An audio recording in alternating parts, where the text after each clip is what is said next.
Moikka! Mä oon Teemu, isä lasten asialla, ja tänään puhutaan 5 kohdan mallista vieraannuttamisen tunnistamisessa. Eli tässä videossa käydään siis läpi, mistä 5 kohdan mallissa, eli 5-factor modellissa on kysymys, ja miten se liittyy lapsen vieraannuttamiseen ja varsinkin sen tunnistamiseen.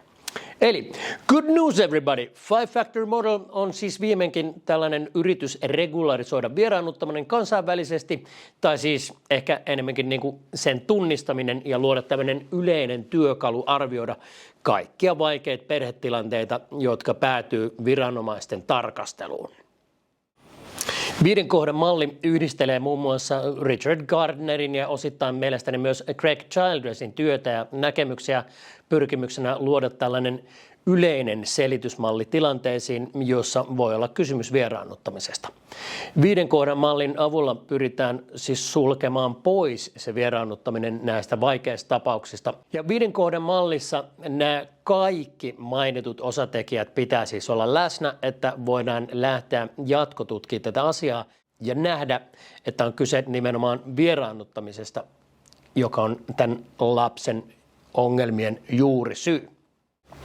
Aloitetaan kuitenkin nyt ihan alusta ja käydään läpi, miten 2 ihmisen rakkaustarina, parisuhde ja perheonni voi lopulta eskaloitua siihen, että heillä on perhe, jonka tilanteita ja lapsien vointia on nyt arvioimassa joukko viranomaisia. Nämä haastavat perhetilanteet on yleensä niin sanotusti osiensa summa, eli ne on erityisiä juuri niille henkilöille, jotka niissä vaikuttaa. Parisuhteet on aina haastavia ja ihan niin kuin siitäkin syystä, että kaikilla meistä on tällaisia skeemoja, tunnelukkoja, eli tällaisia lapsuudessa sisäistettyjä ja opittuja käytösmalleja. Eli eräänlaisia tämmöisen henkilökohtaisen selviytymisen mekanismeja, jotka sitten aktivoituu, kun kaikki ei meekään niin kun haluaa, ja rakkauteen tulee sitten tällaisia säröjä. Ja tämä voi kuormittaa näiden 2 parisuhteessa olevan elävän ihmisen välejä ja heidän tunteitaan siinä määrin, että tämmöistä turhautuneisuuden energiaa tulee siihen ihmisten väliin ja jompikumpi tai molemmat kokee pettyneensä siihen toiseen ihmiseen, kun se ei sitten ollutkaan sellainen, kun ne halusi tai oletti sen olevan siinä suhteen alussa, kun siinä on se ihastumisvaihe meneillään. Ja näissä pettymyksissä on sitten se lisäkuormitus vielä, että niitä joutuu käsittelemään yleisimmin sen henkilön kanssa, kehen juuri onkin pettynyt. Ja se on haastavaa ja vaatii paljon tunnetaitoa, että tällaisista tilanteista selviää. Ja tämä on vaikeaa, mutta se on silti meille kaikille aika tuttu, eikö niin? Ja tämä, mitä mä just tässä kuvailin, niin tämä on sellaista normaalia kitkaa ihmisten välissä. Tämä ei välttämättä liity mitään toksista, vaan tämä on hyvin, hyvin tyypillistä melkeinpä jokaiselle parisuhteelle. Tämä kaikki mutkistuu sitten, jos nämä 2 riitaantunutta osapuolta on ennättänyt hankkia lapsia. Eikö niin? Ne, kenestä meillä on lapsia, niin tietää, mistä mä puhun. Kun vanhemmat ei tule toimeen, se useimmiten heijastuu nimittäin lapsiin. Ja eron tullessa lapsilla on tosi vaikea tilanne säilyttää tämä vakaa suhde molempiin vanhempiin, eritoten tämmöisissä lojaaliutta koettelevissa tilanteissa. Lapset syyttää vanhempien väleistä ja niissä tapahtuneista muutoksista ihan niin kuin ekana aina itteensä. Ja sen takia lapset tuntee syyllisyyden tunteita siitä, että vanhemmat eroavat. Tämä pitäisi jokaisen niin kuin eroavan vanhemman niin kuin ymmärtää. Ja koska lapsi lähtökohtaisesti rakastaa niitä molempia vanhempaansa, niin häntä ei saisi missään nimessä laittaa tilanteeseen, jossa hän joutuu kyseenalaistamaan tätä rakkautta omaan vanhempaansa kohtaan. Puhumattakaan sitten sellaisesta tilanteesta, jossa hän joutuu ikään kuin valitsemaan puoliaan näiden vanhempien välillä. Ja vielä hirveämpänä juttuna sellaiseen tilanteeseen, jossa miellyttääkseen sitä toista rakastamansa vanhempaa, hän joutuu olemaan mukana tällaisessa lokakampanjassa, mikä koskee hänen sitä rakasta vanhempaansa. Tai viedä vielä vähän pidemmälle vietynä kieltää tai luopuu rakkaudestaan siihen rakastamaansa toiseen vanhempaan. Ajatellaan tilannetta, jossa kaikkialla sen lapsen ympärillä velloo tällainen sen lapsen turvattomuutta ruokkiva konflikti, niin sen lapsen on tosi vaikea varmasti tällaisessa tilanteessa, kun nämä vähän aaltoilee näiden vanhempien välit ja hänen suhteensa niihin molempiin, niin hänen on tosi vaikea varmasti sanottaa tämä kokemansa. Eli kun äsken puhuttiin niistä tunnelukoista ja skeemoista, niin nyt lapsi on joutunut tilanteeseen, jossa hänelle joko syntyy niitä tai hän käyttää niitä jo syntyneitä tunnelukkoja selvitäkseen tästä arjesta, jokapäiväisestä elämästä. Ja lapsen omat tällaiset varsin banaalit selviytymismekanismit voi nousta tässä tilanteessa kontrolloimaan hänen psyykettään ja hänelle voi ilmetä tällainen niin sanottu emotional splitting, josta onkin video jo tällä kanavalla, että se kannattaa katsoa myöskin, että ymmärtää, mistä mä puhun tässä kohtaa. Vähintään se lapsi kuitenkin siinä oireilee vanhempiensa tai sen toisen vanhemman ylläpitämästä konfliktista. Ja tämä on yleensä se tilanne, jossa tämä konflikti on voinut edetä siihen vaiheeseen, että joku viranomainen joutuu työnsä puutteissa tarkastelemaan tätä haastavaa perhetilannetta, vanhempia ja heidän suhdettaan tähän oireilevaan lapseen tai lapsiin ja varsinkin sitä lapsen suhdetta siihen molempiin vanhempiin. Eli nyt ollaan sellaisessa tilanteessa, jossa 5 Factor Model 5 kohdan malli voi astua mukaan tähän kuvioon, kun tarkastellaan, että mitkä ovatkaan ne syyt, miksi tämä lapsi oireilee tässä kohtaa. Eli toisin sanoen nyt ollaan siis tilanteessa, jossa eroperheen tilanne on eskaloitunut niin pitkälle, että siellä on niin sanottu ammattilainen puolueettomassa positiossa tarkastelemassa sitä, että mitä tässä on meneillään. Monesti tämä selvitystä tekevä henkilö ei ehkä ollenkaan tiedosta, kuinka tärkeässä roolissa tässä kohtaa hän on sen lapsen tulevaisuuden kannalta. Hän saattaa miettiä nimittäin, että tämä on vain tällaista jotain väliaikaista vanhempien eron jälkeistä riitelyä. Ja silloin hän liian usein päätyy tekemään sen lapselle kaikista pahimman virearvioinnin, jossa hän kirjoittaa sen loppuraporttiissa sen vieraannuttamisen jatkumisen kannalta tärkeimmän perussiunauksen, joka löytyy likipitäen kaikista vieraannuttamisen johtaneiden prosessien heti ensimmäisestä asiakirjasta. Ja erittäin moni tunnistaa sen lauseen, ketä tämän on kokenut, ja sehän kuuluu niin. Vanhemmilla on riitaisat välit ja lapsi oireilee sen vuoksi. Tadaa! No, tämä loppupäätelmä on aika helppo tehdä. Joo, totta kai siellä on näin, mutta sen sinne kirjannut ammattilainen olettaa tietenkin tehneensä tässä realistisimman ja neutraalemman mahdollisen arvion tästä tilanteesta. Ja tämmöinen maton alle lakaisu päätelmä, jossa ei puututa tai osoiteta mitään sellaista ongelmaa, että mikä aiheuttaa nämä tulehtuneet vanhempien välit tässä. Tässä on vähän niin kuin sama tilanne, kun sisätautilääkäri katsoisi sun ihoa silleen, että joo, hetkonen, mun diagnoosi on se, että tällä potilaalla on ongelma. Okei. No pitäisikö sinun tutkia sitä ongelmaa vähän pidemmälle, että saataisiin selville, mikä aiheuttaa tämän sairastelun ja tämän immuniteettiongelmat ja ne kuin kaikki muut tässä. Ei, mun pitää mennä seuraavan potilaan pariin, niin mä en ehdi tekemään sitä. Joka tapauksessa tällainen ammattilainen, joka kirjaa sinne sen vanhemmilla on riitaisat välit ja lapsi ilmeisestikin oirehtii niiden vuoksi, niin silloin se automaattisesti olettaa, että riitaan tarvitaan 2. Ja kun nämä vanhemmat riitelee, lapsi kärsii. Eli kun mä lopetan tämän konfliktin, niin se ratkaisee tämän asian tämän lapsen puolesta. Ja siksi se luulee, että tämän päätelmän esittäminen tässä raportissa saa tämän konfliktissa yksin vastuussa olevan henkilön jotenkin itse reflektoitumaan ja lopettaa sen vallankäytön sen lapsen kautta. Mutta kuten me kaikki vieraannuttamisen uhrit tiedetään, näinhän ei todellakaan tule käymään. Koska hänhän ei ymmärrä, että tämä kirjaus on vain ja ainoastaan vihreät valo sille vieraannuttajalle. Hän ymmärtää, että mitä enemmän hän sytyttelee tulipaloja, sitä varmemmin hän saa jatkaa tätä vallankäyttöä ja lapsen mielen peukalointiin. Koska nyt viranomaisetkin on astunut hänen rinnalleen tukea sitä. Ja silloin se viranomainen, joka tekee näin, niin ei ymmärrä, että tämä viattoman ja ilmeisen päätelmän kirjaaminen saattaa sinetöidä koko sen lapsen loppuelämän. End of story. Not so fast. Tähän kohtaan nimittäin vieraannuttamisen tunnistamiseen käytetty 5 Factor Model eli 5 kohdan malli voi luoda viimeisen kaivatun muutoksen eron jälkeisten perheriitojen tutkimisessa. Eli saanko esitellä 5 Factor Model? Mistä on siis kysymys? 5 kohdan malli on siis tällainen regularisoitumassa oleva tunnistusmenetelmä vieraannuttamiselle, koska näiden asiaa tarkastelevien tahojen osaamisessa on tosi suuria eroja vaihdellessa lapsen huostaanotosta sen terveen vanhemman luo tyyliin hopealuoteihin ja vihkiveteen, niin on oikeastaan tosi hyvä, että tämmöinen standardimalli on kehitetty luomaan selkeän ohjeistuksen tähän asiaan.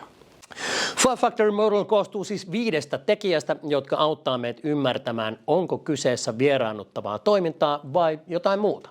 Voidaan sanoa kiistattomasti, että lapsi on vieraannuttamisen kohteena vasta kun kaikki näistä 5 asiasta on todennettavissa sen lapsen olosuhteista. Ja vielä ennen kuin aloitetaan, niin täytyy ymmärtää, että lapsen ikä vaikuttaa tosi radikaalisti siihen, miten se vieraannuttaminen näkyy hänessä. Lapsen ikä vaikuttaa tämän 5 kohdan mallin työstämiseen tosi paljon nimittäin. Yleisesti arvioidaan, että vieraannuttaminen toimii vain lapsiin, jotka ovat iältään 7-15. Alle 7-vuotiaan lapsen kognitiiviset kyvyt ei nimittäin pysty tämän vieraannuttajan lapsiltaan vaatimiin asioihin, kuten valehteluun, asioiden salailuun siltä toiselta vanhemmalta ja tällaisen vieraannuttajan oman rinnakkaistodellisuuden ylläpitoon samanaikaisesti sen vallitsevan todellisuuden kanssa. Sehän johtaa lopulta splittingiin, kuten siinä videossa, mikä on kanavalla todetaan. Kun taas sitten yli 15-vuotiaat on emotionaalisesti, kognitiivisesti ja biologisestikin niin kyvykkäitä ja halukkaita hylkiä vanhempiaan oman todellisuutensa keskeisinä toimijoina. Yli 15-vuotiaat hakee nimittäin tunteilleen ja niiden ilmaisulle ja mahdollisille ongelmille siinä ikäisiä vertaisryhmiä vanhempiensa rinnalle tai jopa ohi. Kaverien merkitys korostuu. Myöskin tämän 5 faktorin mallin avulla voi tunnistaa oikeastaan vain keskivaikeita tai vaikeaksi edennyttä vieraannuttamista. Et se ei tunnista matalimman tason vieraannuttamista, sillä siinä vaiheessa ne oireet lapsessa voi olla vielä aika tunnistamattomia ja ei niin selkeitä. Et siinä kohtaa se toisen vanhemman tarina on taas merkittävämpi. Joten tällä testillä tunnistaa vain vieraannuttamisen, mikä on aiheuttanut lapseen oireita, joista osa voi olla jo pysyviä. Eli tällä testillä saadut tulokset kieli jo vakavasta lapsen kaltoinkohtelusta. Tämä on se viimeinen hetki, kun siihen pitäisi puuttua. Aloitetaan. Ensimmäinen tekijä. Lapsi hylkii vanhempaansa. Eli se lapsi vastustaa toisen vanhemman tapaamista ja kieltäytyy siitä. Tämä tarkoittaa sitä, että lapsi välttelee ja vastustaa sitä suhdettaan siihen hylkimäänsä vanhempaan. Ja kuinka paljon tässä on kysymys lapsen omasta valinnasta ja kuinka paljon tämä on lähtöisin sitä hänen suosimastaan vanhemmasta. Ja tämä on se ydinkysymys, mikä asiatutkivan on erittäin oleellista selvittää. Ja kun puhutaan kysymyksistä, niin koen vapaudekseni antaa joitakin esimerkkikysymyksiä, mitä voisit esittää kummallekin vanhemmalle, kun selvittää tätä kohta 1. Ja hyviä kysymyksiä voisi olla muun muassa, miten tarkalleen ottaen voidaan kuvata lapsen käyttäytymistä toisen vanhemman tapaamisissa häntä kohtaan. Onko lapsi ilmaissut vastustusta tai kieltäytymistä toisen vanhemman näkemisestä vai onko tämä vaan sanottu niin? Minkälaisia tilanteita tai tapahtumia on ollut, mistä lapsi on ilmaissut tätä vastustustaan? Onko lapsi ilmaissut mitään syytä tälle vastustukselle? Miten olette yrittäneet ratkaista yhdessä toisen vanhemman kanssa tämän lapsen mielipiteeseen vaikuttavia asioita tämän lapsen oman edun nimissä? Eli toisin sanoen, miten tarkalleen ottaen tämä lapsen suosima vanhempi on tukenut tämän hyljityn vanhemman ja lapsen suhdetta? Tähän on jo lain kirjan mukaan hänen tehtävänsä. Ja jos tällä tutkivalla henkilöllä on kompetenssia ymmärtää, mitä vieraannuttaminen on ja kuinka vaarallinen henkilö se vieraannuttaja voi olla tälle lapselle, niin vain siinä tapauksessa hän voi kutsua myös sen lapsen kuultavaksi. Ja silloin hän voi kysyä siltä lapselta esimerkiksi, millaisia tunteita hänellä on sitä toista vanhempaa tai hänen tapaamisiaan kohtaan. Okei, ja miksi hän tuntee itse asiassa näin? Onko hänellä huolia tai pelkoa liittyen siihen hylkimäänsä vanhempaan tai siihen suosimaansa vanhempaan? Haluaisiko hän viettää enemmän aikaa sen toisen vanhemman kanssa? Ja jos ei, niin miksi? Onko sillä lapsella muistoja tai kokemuksia, jotka liittyy toisen vanhemman kanssa vietettyyn aikaan? Nimittäin jos tällaisia muistoja ei ole, niin se kielii yhdestä asiasta, gaslighttauksesta. Five Factor Model osa 2. Aiemman positiivisen suhteen selittämätön ja jyrkkä muutos. Eli ennen tilanteen muuttumista lapsen ja hylätyn vanhemman välillä on ollut positiivinen, rakastava lapsi- ja vanhempi suhde, mutta jostain syystä sitä ei enää ole. Tässä kohtaa on tosi tärkeää selvittää, että milloin tämä rakkaudellinen suhde on ollut olemassa ja millainen se on ollut ennen tätä muutosta, ennen kuin tätä vanhempaa on ruvettu hylkiin. Ja varsinkin, mikä tämän muutoksen on laukassut. Jälleen kerran, onko kysymys lapsen omasta päätöksestä vai onko joku kenties vaikuttanut tähän päätökseen tosi paljon? Ja tässä kohtaa hyviä kysymyksiä niille vanhemmille voi olla esimerkiksi, minkälainen lapsen ja tämän hylätyn vanhemman suhde oli ennen tilanteen muuttumista? Tämä on tosi tärkeä kysymys varsinkin sille hylätylle vanhemmalle. Entä kuinka kauan lapsi ja hylätty vanhempi viettivät aikaa yhdessä ja millaisia aktiviteetteja he tekivät ennen tätä muutosta? Oliko lapsella positiivisia muistoja ja kokemuksia hylätyn vanhemman kanssa ja millaisia ihan tarkalleen ottaen ne on?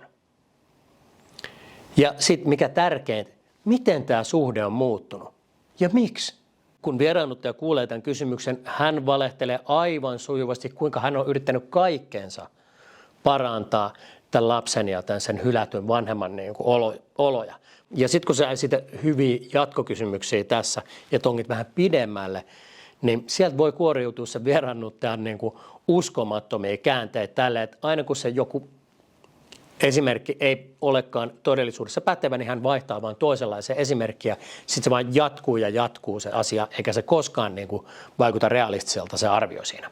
Ja taas, jos haastattelijalla on siis todellakin sitä kompetenssia tunnistaa se vieraannuttaminen ja ymmärtää, kuinka potentiaalisesti vaarallinen henkilö vieraannuttaja voi olla sille omalle lapselleen, voi sen lapsen tuoda kuultavaksi ja kysyä siltä esimerkiksi tällaisia kysymyksiä. Voisitko kertoa, millainen suhde sinulla oli tämän hylätyn vanhemman kanssa ennen? Voisitko kuvailla, millaisia asioita te teitte yhdessä? Onko sinulla hyviä muistoja hylätyn vanhemman kanssa vietetystä ajasta? Vai pelkästään huonoja? Ja sitten pyydät kuvailemaan näitä molempia tarkasti. Ja miten tämä suhde hylättyyn vanhempaan on muuttunut? Ja miksi se on muuttunut? Onko jotain, mikä on aiheuttanut tämän muutoksen? Ja jos lapsella ei edelleenkään ole oikeastaan mitään positiivista sanottavaa tai mitään juurikaan tällaisia konkreettisia muistoja siitä toisesta vanhemmasta, syynä voi olla gaslightausta. 5 kohdan malli, kohta 3. Mitään aidosti ymmärrettävää perustetta lapsen reaktioille ei ole.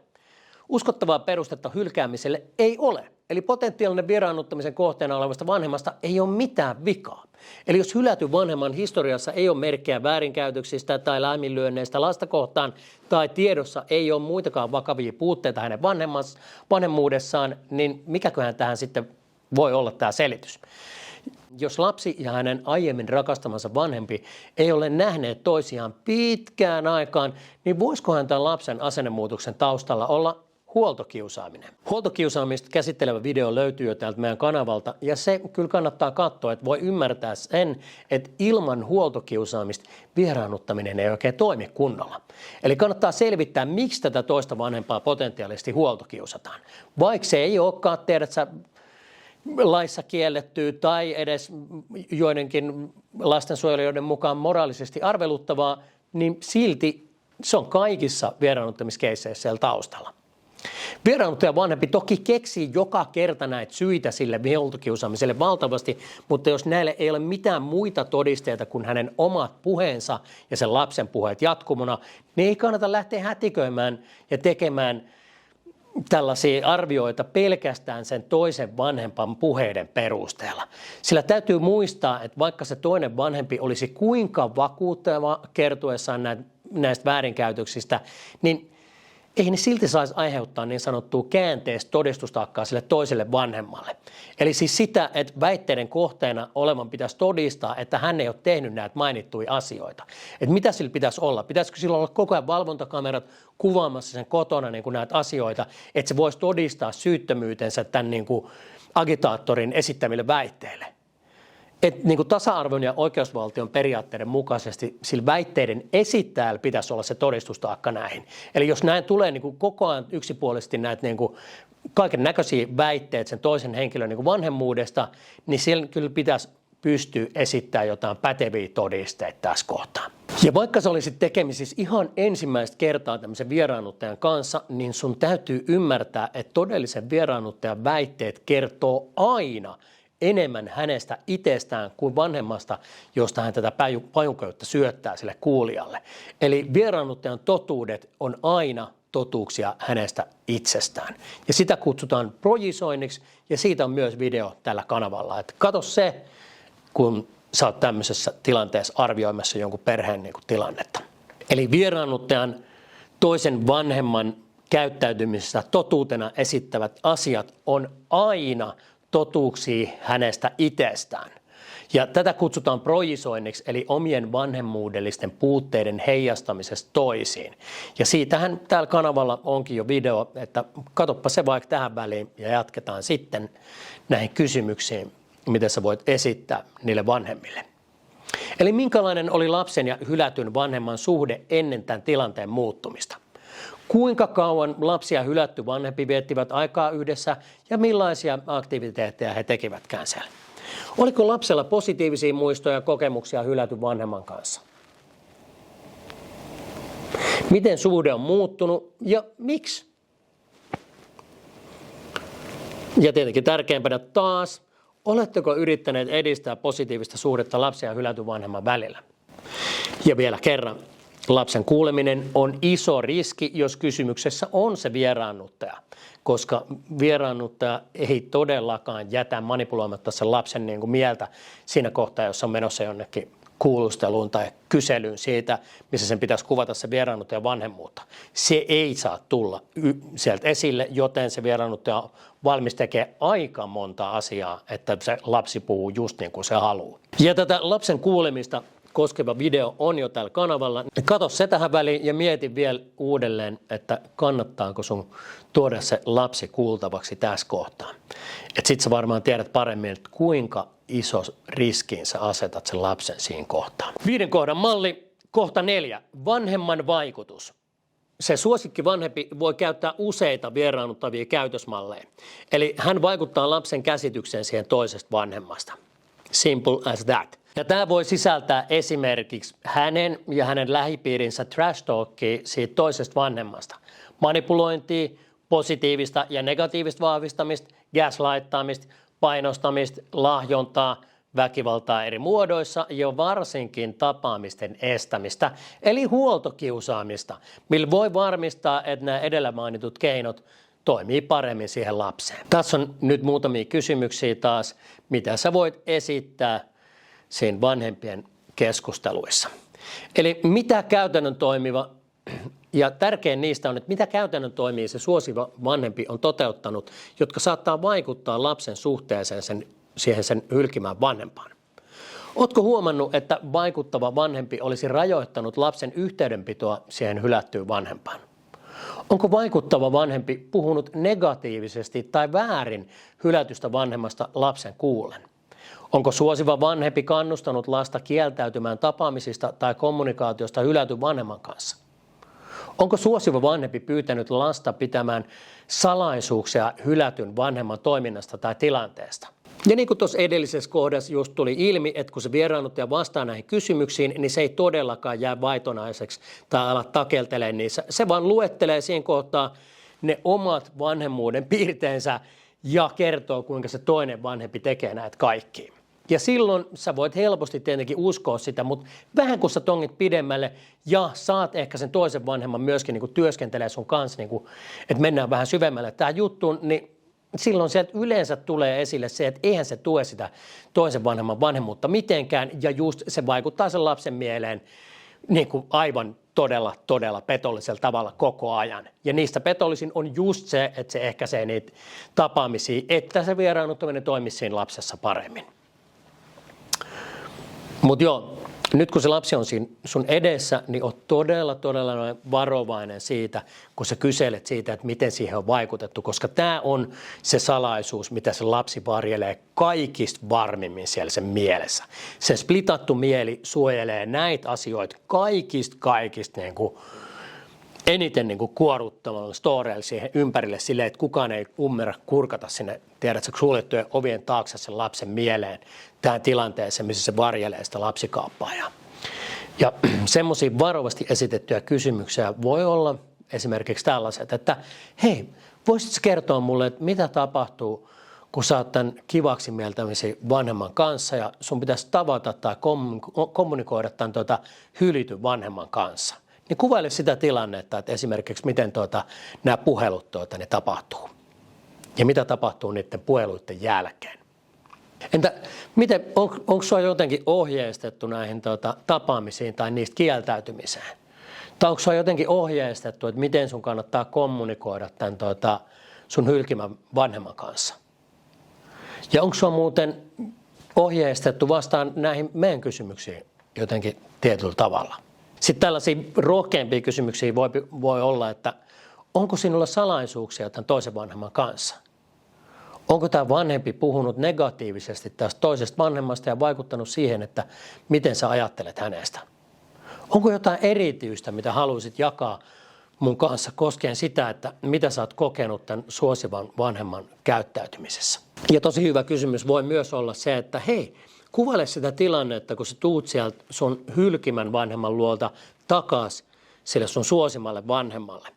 Niin minkälaisia kysymyksiä se esittää sulle silloin?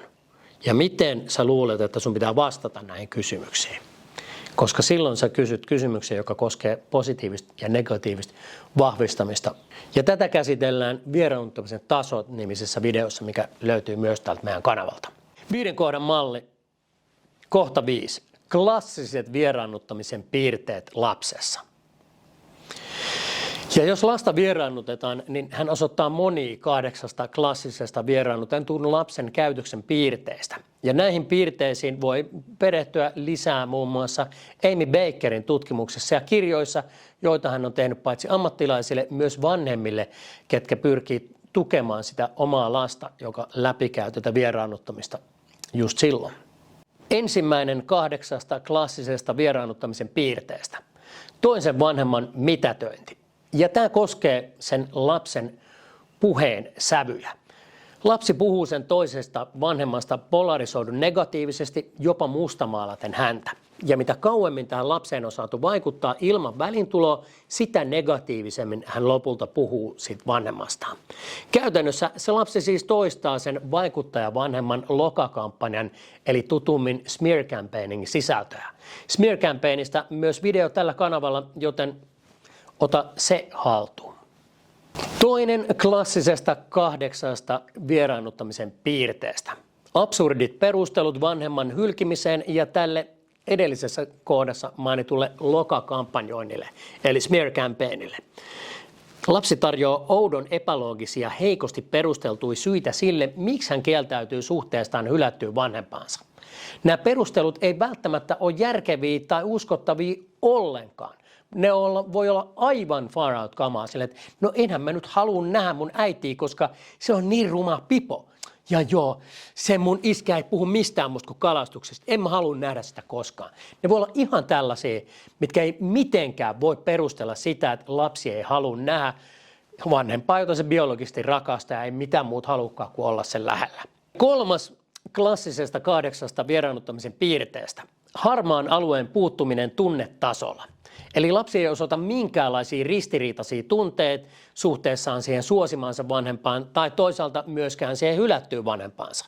Hän voi nähdä toisen vanhemman täysin hyvänä ja toisen täysin pahana. Eli sen arvomaailma näiden vanhempien välillä on täysin polarisoitunut. Siinä ei ole välillä mitään. Vieraannutetut lapset on täysin lojaaleja sille omalle vieraannuttajalle. Ihan samalla tavalla kuin Tukholma-syndrooma uhri on sille kaappaajalle. Ja kyseessä on tämmöinen selviytymismekanismi, joka aktivoituu, kun jokin niin pelottava henkilö kuin terroristi, kidnappaaja tai vieraannuttaja kontrolloi sen uhrin kaikkia liikkeitä. Silloin kun sä oot leijonan luolassa, sun on parempi olla sen leijonan puolella, muuten sä tuut syödyksi. Tämä on ohjelmoitu meidän mieleen jo miljoonia vuosia sitten. Puhumattakaan lapsen mielestä, joka on äärimmäisen altis tämmöiselle alisteiselle suhteelle, mitä se vanhempi laittaa sen kokeen. 4. piirre näistä 8 klassisesta vieraannuttamisen oireesta, eli niin sanottu itsenäisen ajattelijan ilmiö. Ja lapsi vahvasti korostaa, että päätös katkaista välit siihen hylättyyn vanhempaan on yksin hänen omansa. Hän saattaa kieltäytyä myöntämästä, että joku muu, kuten se vieraannuttava vanhempi, olisi vaikuttanut tähän päätökseen. Ja tämä selviämismekanismi on ihan niin kuin Tukholman syndroomassa, eli se uhri ottaa syyt niskoilleen suojellakseen sitä vangitsijansa. Tämä on tosi tyypillinen juttu myös niin kuin väkivaltaisissa suhteissa, jossa se toinen ihminen, joka on se väkivallan kohteena, syyttää itteensä siitä väkivallasta ja miettii, että jos hän käyttäytyisi toisella tavalla, se väkivalta jotenkin loppustaa se tilanteeseen. Tulisi sellainen ratkaisu, joka niin kuin palvelisi niitä molempia osapuolia ja se rakkaus voisi kukostaa taas. Ja samalla tavalla se lapsi suojelee sitä sen omaa vangitsijansa. Ja miksi? No ehkä siksi, koska hänellä ei ole enää muuta vanhempaa, ja jos hän on menettänyt sen toisen vanhempansa jo, niin tietenkin se pelkää menettävänsä myös tämän äärimmäisen huonon vanhemman, koska huonokin vanhempi on parempi ehkä sen lapsen mielestä, kun ei vanhempaa ollenkaan. Ja siltähän se tietenkin kuulostaa myös sen lapsen puheessa, jos sä häntä niin kuin kuuntelet vähän tarkemmin. Ja 5. näistä klassisesta 8 vieraannuttamisen piirteestä, syyllisyyden puute. Ja eli se lapsi ei ollenkaan tunne syyllisyyttä epäkohteliasta tai loukkaavasta käytöksestä tai puheesta sitä hylättyä vanhempansa kohtaan. Hän voi olla täysin tunteeton tai välinpitämätön sen hylätyn vanhemman tunteet kohtaan. Hän ei voi mitenkään samastua siihen. Hän voi osoittaa vihaa, mutta ei myötätuntoa. Ja ohjelmointi on täydellinen tällöin. Se viha on siirretty siihen kohteeseen, eli nyt se lapsi vastaa sen vieraannuttajan vihaamisesta sitä toista vanhempaa kohtaan. Affirmative, mission accomplished. 6. piirre näistä klassisesta vieraannuttamisen piirteestä. Lapsen automaattinen tuki sitä vieraannuttajaa kohtaan vanhempien välisessä konfliktissa. Eli se lapsi ei todellakaan ole sveitsi tässä kohtaa, vaan hän on täysin puolueellinen. Hän on aukottomasti ihannoi sitä se vieraannuttajaa ja aukottomasti päästelee tosi pahaa trash talkia ja vihaa sitä vieraannuttamisen kohteena olevaa vanhempaansa. Ja tällainen tilanne, missä se lapsi joutuu tekemään näin, koska biologisesti se rakastaa kuitenkin aina molempia vanhempiensa, niin tällainen puolen valitseminen on aluksille hyvin, hyvin vaikeaa, eikä juuri ikinä tällaista automaattista. Vaikka se sen toinen vanhempi olisi juoppo tai lastenhakkaaja, niin silti se lapsi yrittäisi laittaa nämä asiat, tiedät sä, paremmin päin ja kertoo siitä ne asiat kauniimmin kuin ne itse asiassa onkaan. Ja jos se tosiaankin käyttää ihan kauheat kieltä siitä toisesta vanhemmasta, niin silloin voidaan ihan helposti miettiä sitä, että joku on vaikuttanut tämän lapsen pieneen mieleen. 7. piirre näistä klassisesta 8 vieraannuttamisen piirteestä. Identtiset kopioidut tilanteet. Eli lapsi voi esittää hämmästyttävän samanlaisia syytöksiä sitä hylättyä vanhempaa kohtaan kuin tämä syytöksiä lateleva vanhempi, eli se vieraannuttaja. Nämä voi sisältää fraaseja ja ideoita, jotka on ikätasolle aivan liian vaativia ja abstrakteja. Esimerkiksi tällainen alakouluikäinen lapsi voi alkaa puhua häntä kuulevalle viranomaiselle vaikka esimerkiksi manipuloinnista, että joo, se toinen vanhempi manipuloi, tiedätkö, ja sitten se vieraannuttaja ennättääkin kertoa sieltä, että mistä hän on saanut tämän manipuloinnin käsitteen mieleensä. Me katsottiin Star Warsia yhdessä, niin hän oppi sen sieltä. Niin varmaan. Viimeinen eli 8. piirre näistä 8 klassisesta vieraannuttamisen piirteestä.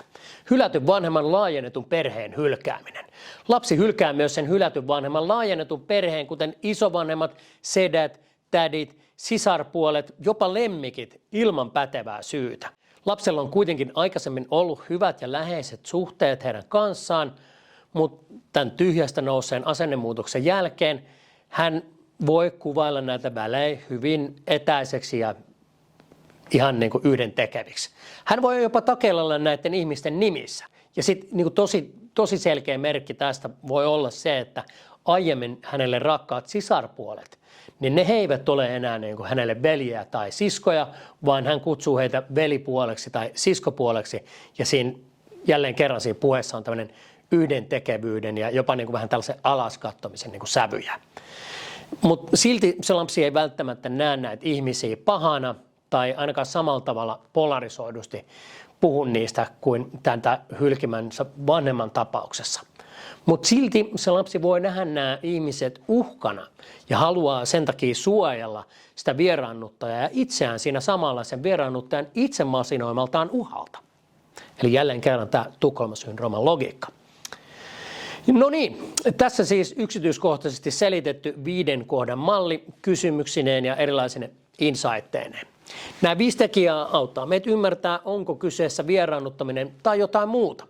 Koska meillä kysymysehdotukset tuolla aikaisemmin vanhemmille ja lapsille, niin ehkä tämän loppuun on hyvä ottaa myös kysymykset, joita tämä asiaa tutkiva henkilö voi esittää itselleen. Ja sellaisia hyviä kysymyksiä, mitkä ehkä tukee sitä itsereflektioa siinä tilanteessa, niin voi olla muun muassa tällaiset. Olenko mä riittävän puolueeton ja objektiivinen tässä tilanteessa? Et enhän mä anna mun omien jo kenties lapsena lukittujen ennakkokäsityksen liittyen äitiyteen tai isyyteen vaikuttaa mun tähän päätöksentekoon.